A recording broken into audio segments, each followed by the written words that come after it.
자, 페이지 64쪽에 7번 문제를 한번 볼 거예요. 자, 지금 보면 두 함수 fx하고 지금 gx가 나와 있는데 fx식이 하나가 아니라 지금 fx식 몇 개가 되어 있어? 두 개가 되어 있죠? 그치? 이때 정의역의 범위에 따라서 함수식이 지금 바뀌는 거 알겠어요? 그쵸? 자, 그런데 내가 원하는 건 바로 얘가 뭐니? 라고 물어봤어요. 자, 그러면 우리 이거 어떻게 찾아? f 인버스라는 함수에 g 4값을 대입해라. 자, 이렇게 되는 거 맞아요? 이 함수 지금 한 거죠? 그 우리가 좀 찾아야 되는 게 뭐예요? g라는 함수에 x4를 대입했을 때 함수값이 얼마인지 찾아야 돼요. 자, 그럼 여기다 대입할게요. 마이너스 4, 마이너스 8이니까 얼마? 마이너스 12가 되는 거 맞아요? 자, 그럼 요 값이 바로 마이너스 12야. 그럼 이제 얘는 이렇게 바뀌면 되겠네? f 인버스 마이너스 12 이렇게 바뀌는 거죠. 자, 그런데 우리가 인버스식은 굳이 구할 필요 있다 그랬어요? 없다 그랬어요?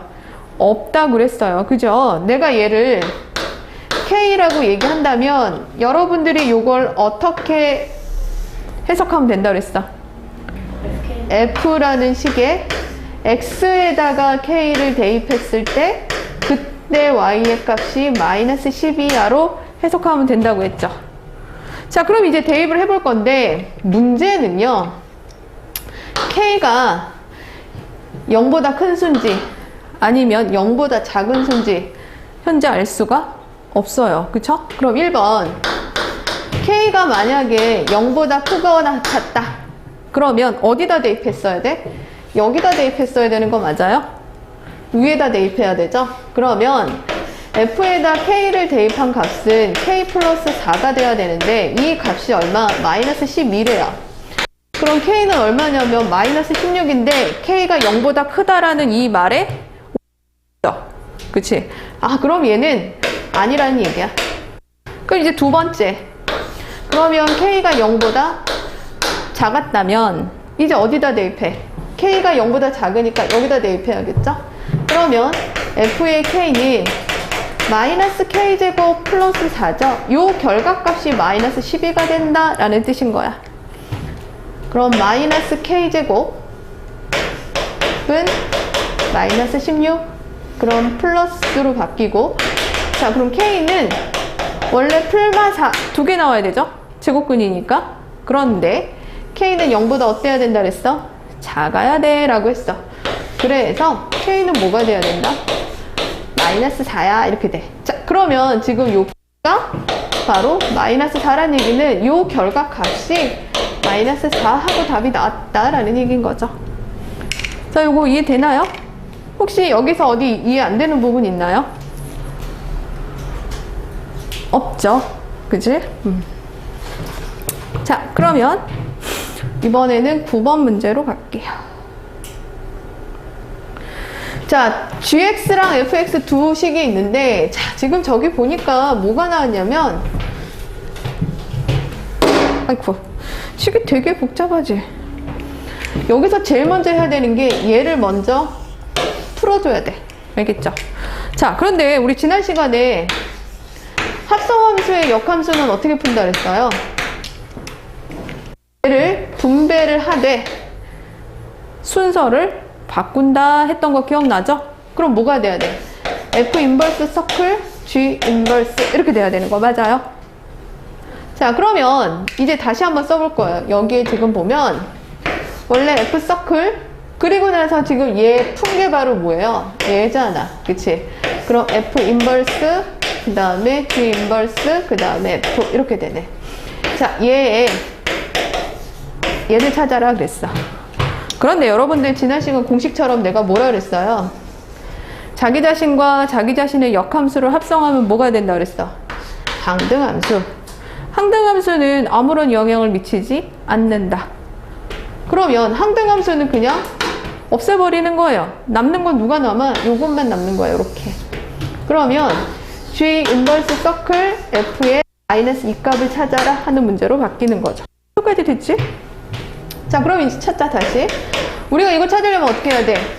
G 인버스 식에 F의 마이너스 2값을 대입해야 되는 거 맞죠? 자, 그럼 f의 마이너스 2값 먼저 찾아보자. f에다 마이너스 1을 대입하면 얼마예요? 4가 되네. 그럼 얘가 얼마란 얘기야? 얘가 4예요. 자, 그럼 우리 다시 찾아야 되는 게 G 인버스에다 4를 대입한 값을 찾아라. 이런 문제를 다시 바뀌는 거죠. 근데 G라는 식의 인버스를 찾을 필요가 있다 없다? 없다. 내가 얘를 다시 뭐라고 얘기를 하자? K라고 얘기하면, 자, 이제 어떻게 한다 그랬어요? 요걸 가지고 G라는 식의 반대로 K를 대입했을 때 그때 함수값은 4야로 바꿔서 계산하자 그랬죠? 자, 그럼 G라는 식에다가 K를 넣어보자. 그럼 마이너스 3K 플러스 7이 얼마? 4. 그럼 마이너스 3K는 마이너스 3. K 얼마? 1. K가 1이에요. 그럼 우리가 원하는 결과값이 바로 1이 된다는 얘기인 거죠. 그래서 답은 1. 자, 요거 이해했어요? 여러분들 여기서 중요한 거 지금 보세요. 합성함수의 역함수를 풀 때는 어떻게 한다고? 각각의 역함수 인버스를 하되 얘네들의 순서를 바꿔야 한다. 알겠죠? 이거 반드시 기억해야 하고, 두 번째 기억해야 되는 거, 자기 자신과 그 다음에 역함수가 서로 합성이 되면 뭘로 바뀐다? 항등함수로 바뀐다. 알겠죠? 항등함수는 어떤 의미라고 그랬어요? 곱하기에서 1의 역할, 더하기에서 0의 역할이라고 얘기를 했어요. 그쵸? 그럼 아무런 영향을 미치지 않으니까 걔를 빼고 그대로 다른 것만 가지고 계산하시면 돼요. 자, 여기까지 어렵지는 않죠? 자, 이제 진짜 어려운 게 바로 뭐냐? 11번. 사실 11번 뭐 이렇게 어려운 건 아닌데. 그래프를 해석할 수 있으셔야 돼요. 자, 그래프만 확대를 해볼게요. 자, 얘를 해석할 수 있으셔야 돼요. 지금 이 직선이 무슨 의미를 가지고 있어? 이 직선이 뭐예요? y는 x예요. yx라는 건 x값과 y값이 서로 어떤 거야? 같은 거야. 그럼 저 직선 위에 있는 점들은 x랑 y가 같은 애들만 모아놓은 거야. 자, 그러면 여기 한번 보자. 이 점은 얘가 a면 y도 얼마? a 하고 나와야 된다는 얘기야. 여러분들 지금 책에다 표시하셔야 돼요. 그럼 얘가 b면 여기도 b가 돼야 하고, 얘가 c면 여기도 c라고 돼야 하고, 얘가 d면 여기도 d라고 표시를 해줘야 이제 문제를 풀 수가 있어요. 자, 그럼 이제 문제는 지금 뭐예요? 우리가 원하는 게 F 인버스 서클 F 인버스에다 얼마 대입하라고? A 대입하라고. 이거 뭐니? 이렇게 물어본 거 맞죠? 자, 그럼 얘는 여러분 이렇게 푸셔야죠. F 인버스 식에 F 인버스 A는 뭐니? 이렇게 된 거야. 자, 그러면 얘부터 한번 볼게요. 얘는 인버스 식을 구할 필요는 없다고 그랬어요. F 인버스 A가 내가 하트라고 한다면 얘는 여러분 어떻게 다시 찾는다고? F라는 식에다 하트를 대입했을 때 A가 나오는 거 찾아라, 그런 뜻이야. 즉 함수값이 얼마가 되는 걸 찾아라? A가 되는 거 찾아라. fx예요. 요렇게 곡선, 얘가 바로 fx야. 함수값이 A가 되는 거. 그러면 y의 값이 A가 되는 x값은 바로 여기죠. 누구예요? b죠? 이해되니? 그럼 이 하트가 바로 b란 얘기야. 즉 x에다 b를 넣었을 때 y가 a가 나오는 거 맞아요? 요거 이해돼? 자, 지금 함수값이 a인 거 찾을 거야. 함수값. y의 값이 a하고 맞물리는 데가 바로 여기. 이거는 지금 여기서 찾으면 안 돼. 이 fx식에서 찾아야 돼. 자, 그럼 그때 x값은 바로 뭐다? b가 되는 거죠. 자, 그래서 여기가 지금 얘가 b야. 하트가 b. 그러면 요 인버스 값이 바로 뭐란 얘기야? b가 됐다는 얘기인 거죠. 얘가 바로 b라는 뜻인 거죠. 그럼 이제 다시 쓰면 f 인버스 이번에 b를 찾아라 하는 문제로 바뀌죠. 자, 그럼 이제 마찬가지 얘도 f 인버스 b라는 얘기는 얘를 다시 내가 별이라고 할게요. 그러면 f라는 식에다 별을 대입하면 그 결과값이 b야 라고 해석하면 된다 했어요. 그죠? 자, 그러면 함수값이 b가 되는 거 찾아라 그랬어. 함수값 b가 되는 거 어디야? 여기 있죠? 함수값 b가 되는 거 찾아라. 그럼 fx랑 만나야 돼. 바로 요 점이야. x가 얼마여야 돼? c가 돼야 되겠죠? 그러면 별이 c라는 얘기인 거죠. 그럼 얘가 c.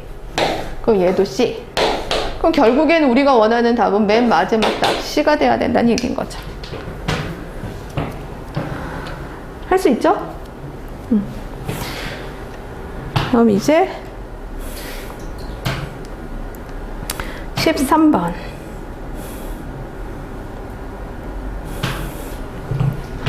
지금 fx식과 인버스의 교점의 좌표가 그랬어. 자, 어떤 함수와 역함수의 교점. 어떤 함수와 역함수의 교점은 우리가 굳이 역함수 구한다 그랬어? 안 구한다 그랬어? 안 구한다 그랬어요. 그죠? 바로 누가 y는 fx라는 식과 y는 f의 인버스라는 요 식과 그 다음에 y는 x라는 요 세 개가 다 같은 점을 지나간다 했었죠. 왜? 왜? 얘네 두 개는 이거에 대해서 대칭이잖아. 그쵸? 그러면 만약에 얘네 둘이 뭐가 생기면 얘네 둘의 교점이 생기면 그 교점은 또 얘가 지나갈 수밖에 없다. 교점이 안 생기면 못 지나가겠지만 이해돼요? 우리가 대칭이라고 그랬잖아. 어떤 fx식과 f 인버스는 역함수는 서로 누구에 대해서 대칭이라고 그랬어요? x랑 y랑 바꾼다라는 건 y는 x에 대해서 대칭이라고 얘기했잖아. 그래서 fx식이 만약에 이렇게 생긴 식이 있어요. fx식이 이렇게 생긴 식이 있어요. 이게 y는 fx라고 한다면 f 인버스는 이 파란으로 접은 거예요. 그럼 뭐가 되는 거야? 바로 이쪽으로 이렇게 가야겠죠. 이렇게. 이게 바로 y는 f 인버스 x예요. 자, 그럼 보세요. 얘네 둘의 교점은 바로 누가 지나가?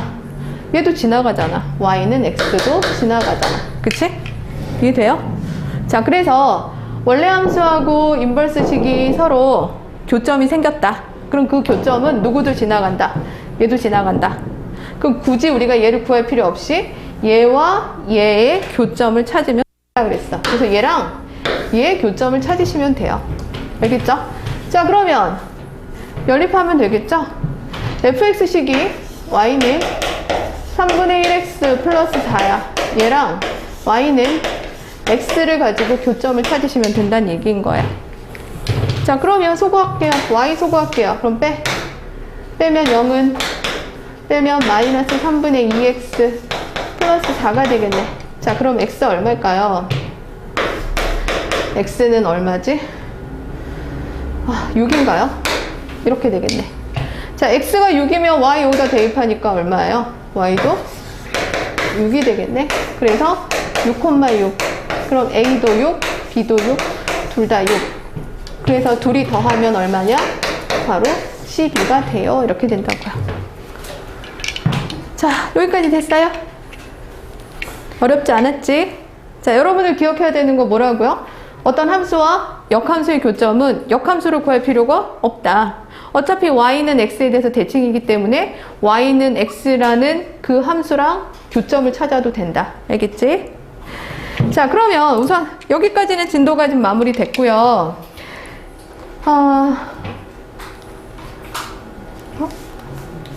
잠깐만 좀 안 꺼져. 부교재에서 꺼졌니? 한번 확인 좀 해줘봐. 빨간색 계속 들어와 있어? 저기요, 완전 빨강이. 소리가 안 나서